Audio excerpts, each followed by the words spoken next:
Hoje nós, como eu disse no começo, nós vamos falar mais uma vez sobre a Igreja de Cristo. E nós temos um convidado especial hoje para falar. A capela, a gente nem sempre convida pessoas de fora para falar, mas não é porque a gente não gosta, ou é porque geralmente, muitas vezes é difícil a gente achar pessoas que falam na nossa linguagem. Mas esse meu amigo que vai falar hoje aqui para nós, ele, além de ter uma formação, assim, você olha o currículo dele, é aquela coisa que não acaba nunca, né? Pós-graduado em teologia, professor de hebraico e etc. Mas, para mim, o principal é que é uma pessoa comprometida com Jesus Cristo, e não é um teórico, é um cara que já pôs a mão na massa, já serviu na África, não sei se ele vai contar o testemunho dele aqui, já pegou, quantas malárias? 17? Quantas malárias você pegou? Pegou algumas, né? Pegou algumas malárias, servindo lá na África. Enfim, é uma pessoa muito bacana, que frequenta aqui a capela, é assíduo frequentador da capela aqui já há quase 3 anos. Então, nós convidamos hoje o Gedeon para falar. Gedeon Lidório, por favor, Gedeon. E ele vai estar falando sobre esse assunto que nós estamos conversando, sobre a igreja. Prazer muito grande ter você aqui. E é um grande amigo, e eu espero que nós sejamos todos abençoados com a palavra dele hoje.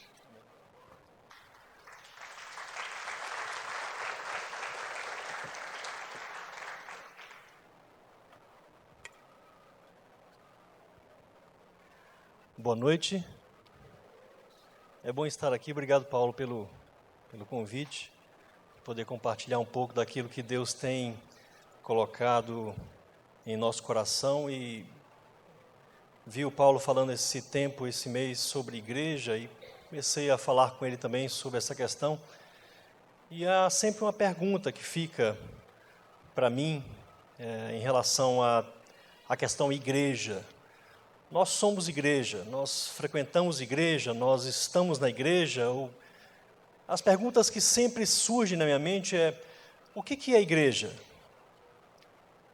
Há uma grande confusão no nosso tempo, principalmente porque nós estamos muito longe daquele tempo em que a Bíblia, o Novo Testamento, foi escrito, há praticamente 2000 anos atrás, e a gente não tem muito contato com aquilo que o Novo Testamento institui muitas vezes, porque é uma língua diferente, é um conceito diferente, é uma época diferente, e nós vamos crescendo como igreja, e esse conceito igreja, ele vai se diluindo em meio à nossa cultura e assume certas formas que não necessariamente são erradas, mas são diferentes daquele que é o propósito da própria Bíblia em falar sobre o que é a igreja. E a pergunta que sempre cala em meu coração, outro dia eu estava em São Paulo e alguém viu um vídeo aqui da capela, e tinha fumaça aqui no palco e tudo mais, aí alguém me perguntou, mas vocês fazem isso na igreja? E eu fiquei olhando para aquele negócio, eu falei assim, bem, ele não sabe metade das coisas que nós fazemos na igreja, né? Mas enfim, eu fiquei olhando e falei assim, mas por que ele identifica esse local que nós nos reunimos, com um palco legal, com cadeiras, com ar-condicionado, por que ele identifica isso como igreja? Por que nós identificamos o templo como igreja? Por que nós convidamos pessoas, escuta, você não quer ir hoje à minha igreja? Eu fico pensando na incoerência que é nós fazermos isso. Afinal de contas, esse lugar que nós reunimos é a igreja? O templo, os templos que nós construímos são igreja? A igreja é um espaço físico localizado? É isso que o Novo Testamento fala sobre a igreja? E eu fiquei pensando muito sobre isso, essa tem sido uma temática que eu tenho pesquisado há anos, e como professor também, e eu tenho pensado muito sobre isso. O que é ser igreja? Jesus, no capítulo 16 de Mateus, ele fala que ele vai edificar a sua igreja. E é interessante que a palavra igreja que Jesus utiliza ali, ao falar sobre igreja, que é escrito por Mateus, é uma palavra específica. Eu queria fazer uma digressão com vocês aqui acerca dessa questão da escrita da Bíblia, do Novo Testamento. A Bíblia foi escrita, inspirada por Deus, em 2 testamentos, nós sabemos disso, o Antigo e o Novo, e nós temos basicamente 3 línguas em que foram tratadas e escritas lá. No Antigo Testamento temos o aramaico e o hebraico, que foram usados e que são usados pelo povo judeu ao longo da sua própria vida. No Novo Testamento, nós vemos que é escrito na língua grega. A diferença é que o Antigo Testamento é escrito especificamente pelos judeus e para os judeus na sua própria língua. Só que quando nós chegamos no Novo Testamento, quem estava reinando no lugar e tinha um império era Roma, e havia uma língua oficial naquela época, e a língua era uma língua comum a todos, chamada de grego. Se Deus fosse inspirar livros da Bíblia para ser escrita hoje, qual língua que ele usaria? Cadê o Eli? Seria o inglês. O inglês ele não é a língua oficial do mundo inteiro, mas é a língua comercial usada no mundo inteiro. O Paulo falou aqui sobre a África, a primeira vez que nós chegamos na África, na década de 80, e eu pensava que lá não iria encontrar ninguém falando inglês, mas mesmo num povo completamente não alcançado, havia alguém lá que sabia falar inglês. O inglês é universal nesse sentido. Se hoje o Novo Testamento fosse inspirado por Deus para escrever alguma coisa, com certeza seria na língua inglesa. E Deus, então, escolhe nesta época, e esse povo, então, escreve na língua grega, e havia 8 ou 9 palavras que poderiam ser escritas para representar o que é a igreja. E todos os escritores do Novo Testamento, sem nenhuma exceção, escolheu uma única palavra. Eles poderiam ter escolhido uma palavra que tem a ver com o templo, mas resolveram não fazer. Poderiam ter escolhido uma palavra que tinha a ver com as sinagogas, mas resolveram não fazer. Eles poderiam ter escrito igreja com uma palavra que tinha a ver com a questão dos sacrifícios que eram praticados pelos judeus, mas eles resolveram não fazer. Na época, então, que Mateus, Lucas, João, os escritores escrevem, então, havia uma palavra que era usada na cultura grega já há algumas centenas de anos. As cidades gregas, elas eram cidades bem estruturadas, tinham uma estrutura muito interessante como cidade-estado, e eles então, quando tinham um problema qualquer para resolver, uma lei para contestar, uma guerra para fazer, eles convocavam as pessoas na cidade para se reunir. Eles chamavam então as pessoas para uma eclesia. E essa palavra, então, eclesia, que é justamente a palavra que o Novo Testamento usa para designar igreja. O que é eclesia no contexto grego? A eclesia era a assembleia das pessoas da cidade que se reuniam para decidir sobre um assunto qualquer. Mas não era apenas uma reunião. Era uma reunião para tomar decisões, para se fazer alguma coisa. A eclesia, então, é uma palavra que tem 2 palavras juntas. A primeira palavra que está colocada aí é klesia, que é a segunda parte do termo. Klesia significa chamados. Literalmente, ela vem de uma palavra mais antiga que significa pessoas que são chamadas para se reunir em assembleia.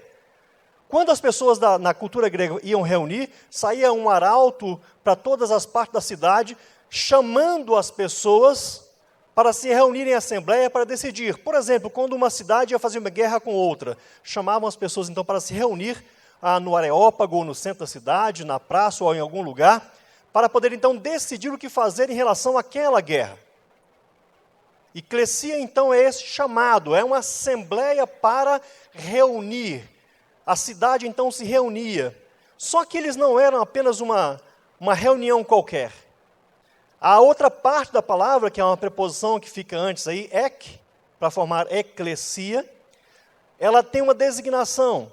Eles eram chamados, mas eram chamados para fora da cidade. Ek significa literalmente para fora de. Então, juntando as 2 palavrinhas aí, para não ficar mais complicado a coisa, klesia com ek, que dá eclesia, o termo significa literalmente que eclesia é aquela assembleia chamada para atuar fora da assembleia. Então, quando os escritores do Novo Testamento foram escrever sobre igreja, nesse texto então de Mateus 16, em que Jesus fala, eu edificarei a minha eclesia, eu edificarei a minha igreja, ele estava usando um termo justamente para dizer o seguinte, eu edificarei um povo que vai se reunir em assembleia, que vai ser chamado por mim, que vai ser trazido por mim, para ter então um propósito específico para ir em direção a uma coisa. Então eu poderia dizer que igreja só é igreja fora da igreja. Nós só somos igreja fora dos nossos portões. Quanto tempo você passa aqui na capela por semana? 2, 3 horas? Talvez 4 horas?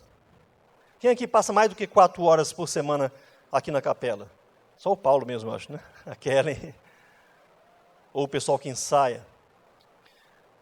Mas a vida que você vive, ela pressupõe que na segunda-feira, quando não é feriado, de manhã você vai para o trabalho, para a escola, vai se preparar para alguma coisa, vai fazer, e você então passa a maior parte do seu tempo fora do local do templo onde nós nos reunimos como igreja. Mas você sempre é convocado para estar aqui.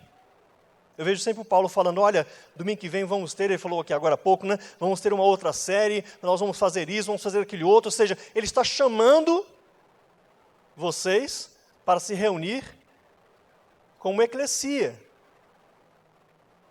Mas ele sabe que a reunião como eclesia, como igreja, não é para estar aqui e viver aqui.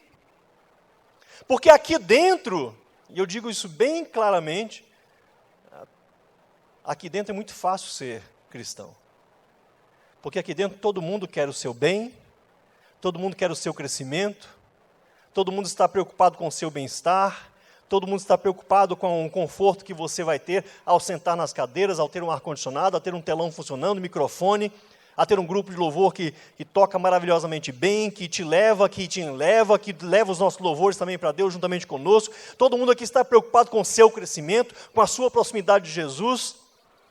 Então, ser cristão aqui dentro do local onde nós nos reunimos como eclesia é muito fácil. A grande questão é, o propósito da nossa vida não é para nós nos reunirmos e termos como reunião o fim principal da eclesia, da igreja. Na semana passada, ou atrasada, não sei, acho que semana passada, minha esposa e eu estivemos lá na casa dos pais da Ju, na casa da Ju, e nós fomos lá ser igreja. Nós dois nos sentamos no sofá, os pais sentaram no sofá à nossa frente, e ali sofremos junto o instante em que elas estavam passando, com a filha entubada na UTI, com grande dificuldade. Ali estivemos juntos, conversamos, oramos, nos abraçamos. Nós somos igreja. E é essa grande questão que responde à nossa pergunta. Nós somos chamados para ser igreja, e vamos nos reunir sempre como igreja, e vamos congregar-nos como igreja. Mas nós não podemos ter nunca como fim principal da nossa vida como igreja simplesmente o fato de nos reunirmos. A reunião é maravilhosa, mas o propósito de Deus a nos chamar como igreja é justamente para poder cumprir aquilo que Ele mesmo coloca em seu coração lá atrás, na eternidade. Porque Ele quer fazer consigo mesmo uma reconciliação. Ele quer reconciliar a criação inteira de volta para com Ele. E é este o propósito de nós sermos chamados como igreja. Deus nos chama como igreja para que nós nos reunamos em assembleia, para podermos entender que este é o propósito da nossa vida.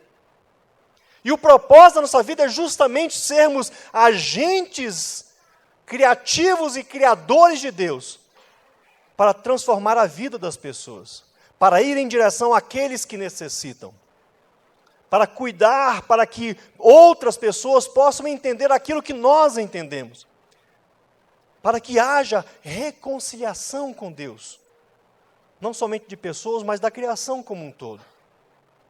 O mandato cultural para o ser humano ainda permanece de pé, ou seja, nós temos responsabilidade para com aquilo que Deus colocou em nossas mãos, que é a própria criação. Mas pensando somente na questão humana em si, hoje ainda existem no mundo cerca de 2 bilhões e 500 milhões de pessoas que nunca tiveram a oportunidade de conhecer esse Deus que você louva. 2,5 bilhões de pessoas no mundo inteiro nunca ouviram falar de Jesus uma única vez sequer. São mais de 3.480 línguas no mundo inteiro, sem nenhum versículo da Bíblia traduzido para o seu idioma. Eles nem sabem que a Bíblia existe. E é isso às vezes me incomoda muito. Porque nós nos reunimos, e nos reunimos sempre. Quem vem mais do que 2 vezes aqui na igreja por mês? Nós nos reunimos quase todo domingo. Eu poderia dizer, nós nos reunimos todo domingo. A igreja se reúne todo domingo. Tem os GAs ainda por cima, né? Que é mais do que uma reunião por semana. E a gente se reúne, a gente se reúne, a gente se reúne, a gente se reúne. Ok, maravilha, beleza. Mas e o propósito da igreja precisa estar presente no nosso coração de uma forma muito forte. E o propósito principal de Deus é reconciliar consigo a humanidade. E quando eu olho então para a humanidade, e eu sei que dessa humanidade, praticamente metade dela não conhece a Deus, não conhece Jesus, não sabe que Ele tem esse propósito, não entendeu, não tem acesso à palavra de Deus, porque não tem nada traduzido na língua deles. Das 6.554 línguas no mundo, mais da metade, quase 4.000, não tem a Bíblia. Não tem o Novo Testamento, não tem o livro de João, não tem um versículo traduzido. Aí você pode pensar, mas Gedeon, isso é impossível, nós estamos na era da internet, televisão a cabo para tudo quanto é lado, aí tudo mais, aqui, etc. Então, gente, é quase impossível pensar isso, mas é uma realidade presente no mundo. 2,5 bilhões de pessoas não têm acesso àquilo que nós conhecemos como Deus. A não ser que você possa pensar que eles devem ser deixados assim porque estão muito longe de nós. A verdade é que o propósito de Deus, ao nos formar como igreja, era nos chamar como eclesia, para nos reunirmos em assembleia, para aprendermos, para nos abastecermos, para nos enchermos, para nos congregarmos, para nos amarmos, para nos prepararmos para ir para fora. Porque nós somos chamados para fora. Nós não somos chamados para dentro. O propósito não é estar dentro, o propósito é estar fora. E eu gosto muito de desde quando começamos a frequentar aqui a capela, quase 3 anos atrás, eu vi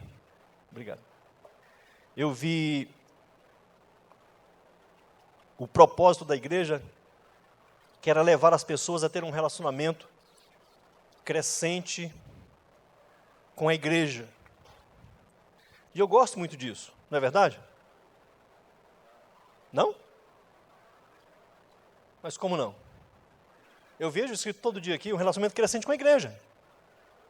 Com Paulo, com a Kelly, não é com Cristo, é com Jesus. E esse relacionamento crescente com Jesus pressupõe que nós vamos entender aquilo que Ele quer de nós. E é interessante quando eu olho para tudo isso, Paulo falou sobre estar na África, trabalhando, etc. Para mim não é uma questão muito importante agora para falar sobre isso. Não vou falar sobre testemunho sobre isso, pode ser uma outra hora, a gente pode falar alguma coisa sobre isso, mas o fato de que a igreja tem um grande propósito. O Paulo pregou sobre isso aqui, eu não sei se foi o Paulo ou se foi ali, mas falou sobre nós termos embaixadores. Esse texto, que é o texto da reconciliação do mundo com Deus, fala justamente sobre isso. Nós somos esses embaixadores. Nós somos as pessoas responsáveis por ser os pés, as mãos, a boca, o corpo, a manifestação de Deus em meio às pessoas, em meio à terra, em meio às nações inteiras.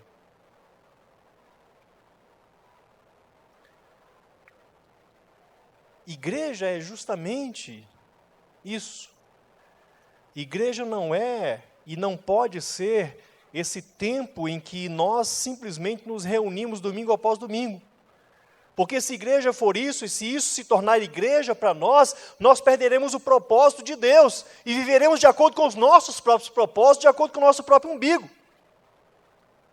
É por isso que a megalomania assume a imensidão da igreja. E a igreja cristã é extremamente megalomaníaca em vários sentidos.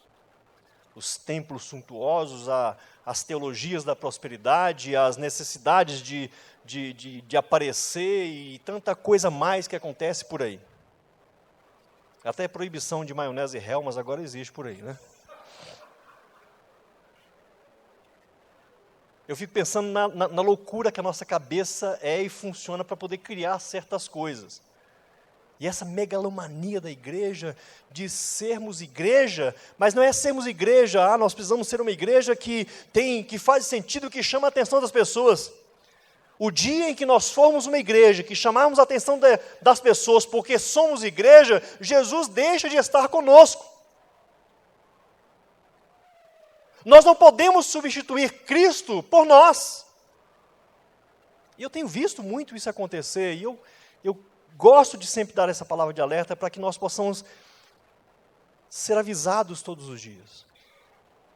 Há um texto, não coloquei aqui, mas me veio à mente agora falando sobre isso.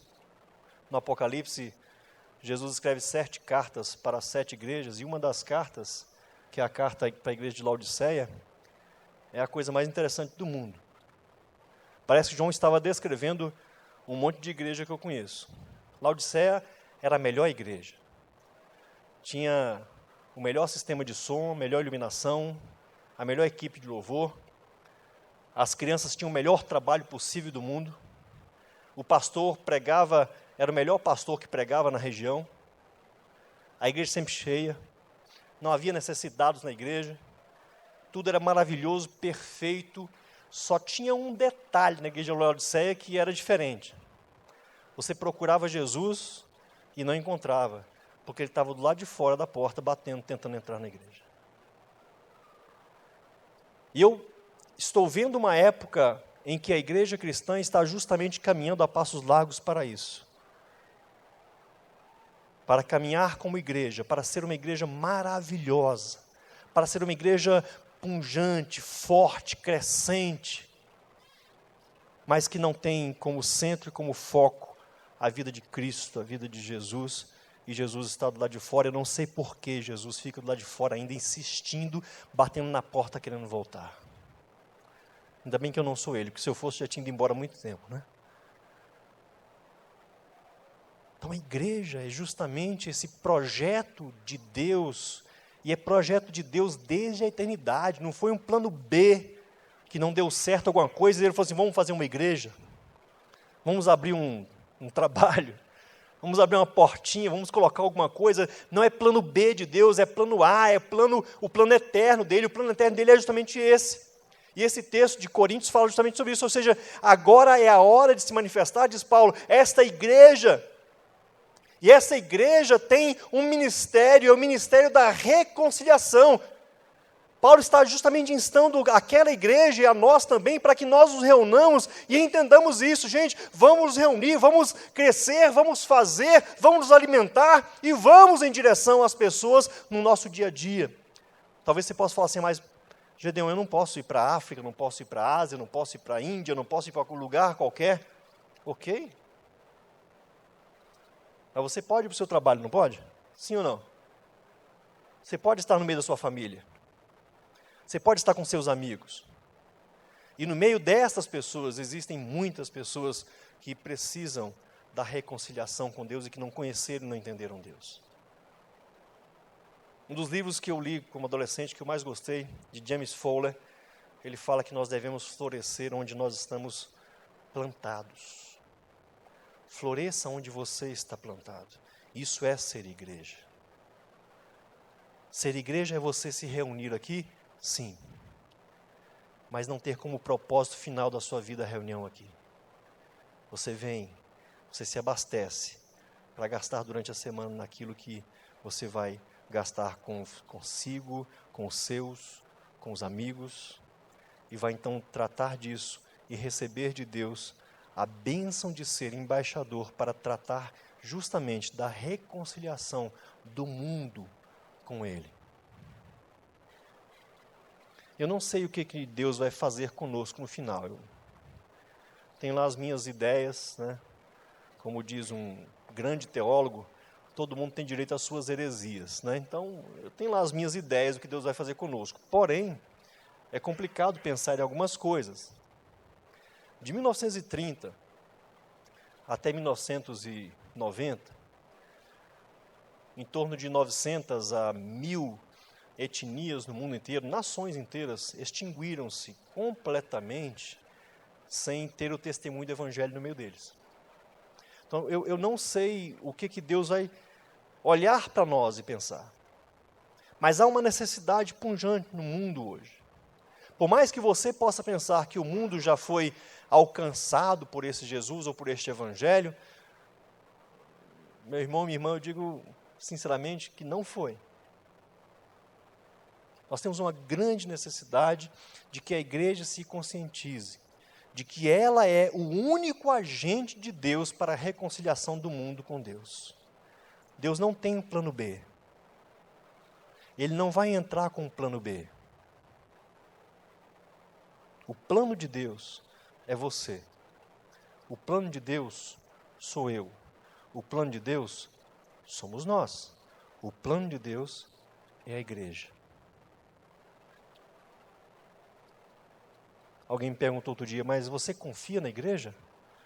Eu falei, bem, depende do que você chama de igreja.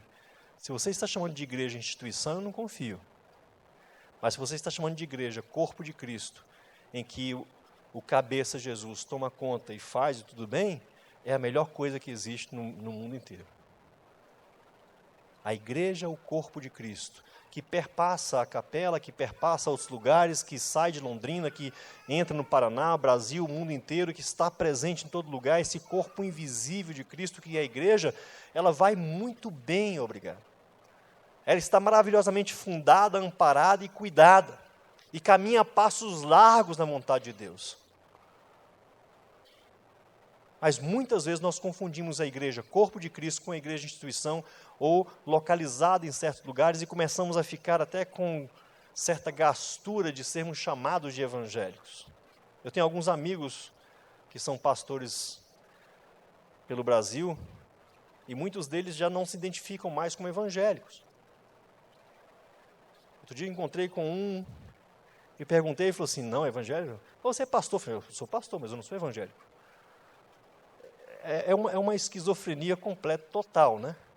Mas, enfim, tem hora que você olha para o conjunto da obra e fala assim, meu Deus, parece que tudo perdeu o controle. Mas nada está sem o controle de Deus. Porque o corpo de Cristo continua fazendo aquilo que Cristo falou que iria fazer. Eu edificarei a minha igreja. E ele, conversando com Pedro, fala justamente sobre isso. Pedro, você está aqui, está dando testemunho de mim, eu vou edificar a minha igreja sobre a minha vida, a minha morte, a minha ressurreição. Vocês vão ser o meu corpo e eu vou estar presente com vocês até o fim. Eu não vou largar vocês, eu não vou largar da mão de vocês, eu vou estar com vocês o tempo todo.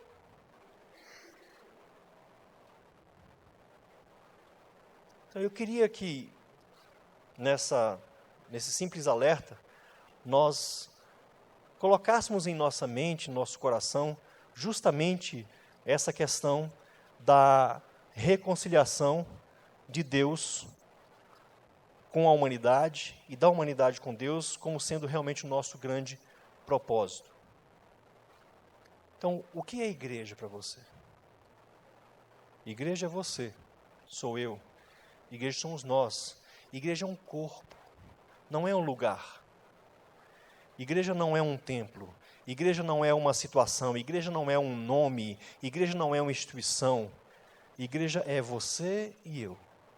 Somos nós que caminhamos.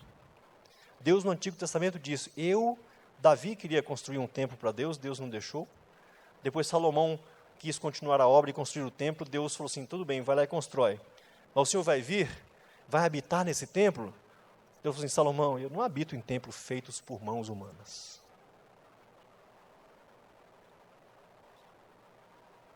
Deus resolveu habitar num templo que não foi feito por mãos humanas.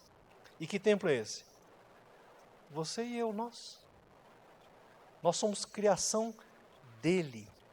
As mãos dele foram que nos construíram, que nos fizeram, que nos entristeceram. E é esse o único templo que Deus falou assim: nesse eu habito.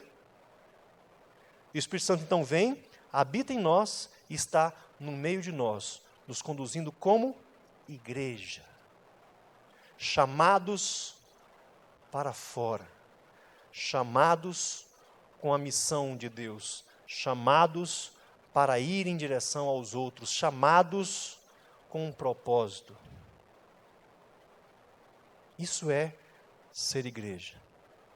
E é isso que Deus quer de nós. Não é algo muito complicado. A complicação é nossa. E é interessante que,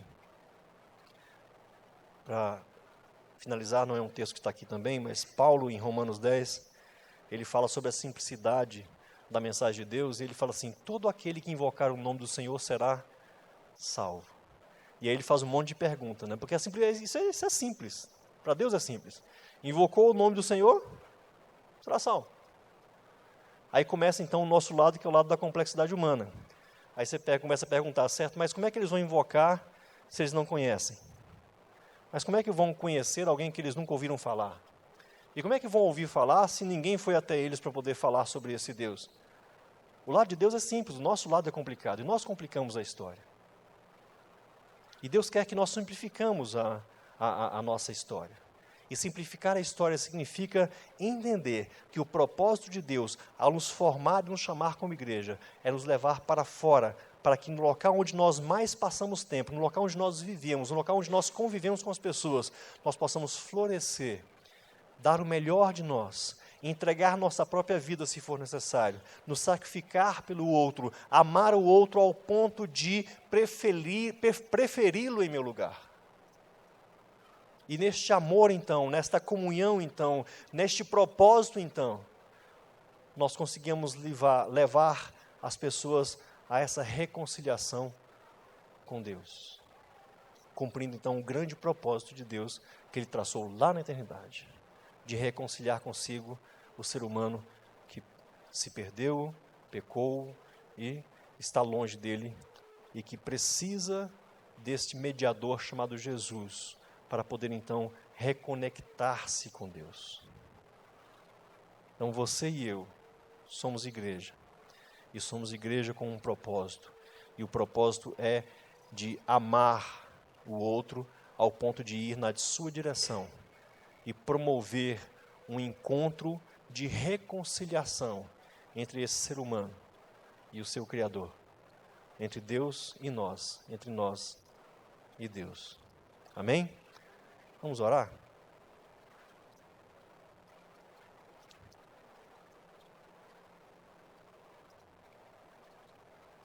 Oh, Pai, quero te agradecer porque podemos passar um tempinho aqui olhando para aquilo que o Senhor deixa para nós em relação ao chamamento como igreja. E eu quero te agradecer porque nós temos essa liberdade de poder nos reunir nesse lugar e olhar para a Tua Palavra, abrir a Tua Palavra, ler a Tua Palavra, entender, estudar um pouco. E eu fico, todas as vezes em que eu subo em algum palco, em algum lugar, ou que eu vou repartir a Tua Palavra, isso me constrange bastante, Pai, porque eu me lembro de que existem bilhões de pessoas que ainda não têm o acesso a isso que para nós é tão corriqueiro, tão comum, que é justamente o acesso à Tua Palavra, o acesso à Bíblia, o acesso à Tua vontade, o acesso ao conhecimento de Ti. E eu quero te pedir que o Senhor nos abençoe como corpo, como parte do corpo de Cristo, como igreja que se reúne neste lugar. Nos abençoe para que possamos assumir uma responsabilidade de encarar o Teu propósito de frente e que em cada uma das nossas ações, no dia a dia das nossas vidas, que nós possamos ouvir cada coisa que está sendo pregada, que está sendo ensinada aqui neste lugar e que logo no domingo à noite, na segunda-feira, na terça, na quarta, em todos os dias, nós coloquemos em prática as Tuas verdades e a Tua vontade. Porque quando fazemos isso, ó Pai, estamos cumprindo aquele Teu propósito que o Senhor estabeleceu quando nos chamou como igreja, para sermos agentes de reconciliação daqueles que estão longe de Ti, para estarem perto do Senhor. E eu quero te agradecer, ó Pai, por esse privilégio, porque é um privilégio poder participar juntamente contigo desta reconstrução, desta nova humanidade, Senhor. E eu quero te pedir que o Senhor nos ajude muito. Dê a Tua graça, a misericórdia. Nós somos fracos, pequenos, pecadores, limitados, não temos muita coisa boa para dar, mas nós podemos descansar em Ti e deixar que o Senhor nos use para que as pessoas possam ter um encontro verdadeiro contigo e que possam crescer e que possam viver, ó Pai, essa vida tão maravilhosa que é a vida próxima do Senhor. Obrigado pela oportunidade que o Senhor sempre nos dá de poder caminhar um pouco mais, de dar um passo a mais. Cuida de nós, ó Pai, nesse dia, nesses feriados, nessa semana, em tudo que vamos fazer, para que possamos exalar esse perfume e florescer no lugar onde nós estamos plantados. Muito obrigado, Senhor, pelo Teu amor e porque o Senhor nos alcançou com essa reconciliação. E ajuda para que o nosso coração não seja egoísta, mas que possa repartir dessa boa nova, dessa boa notícia e trazer outras pessoas aos Teus pés. Em nome de Jesus que nós oramos. Amém, Senhor. Muito obrigado, Gideon. É uma palavra muito boa e muito própria para esse momento nosso. Que Deus te abençoe. E uma ótima semana a todos vocês. Semana que vem a gente começa uma série nova, tragam amigos. Já coloquem em prática isso que nós acabamos de ouvir, né? Nós agora vamos para fora, ser igreja durante a semana. E tragam seus amigos e voltem na semana que vem, em nome de Jesus. Boa semana.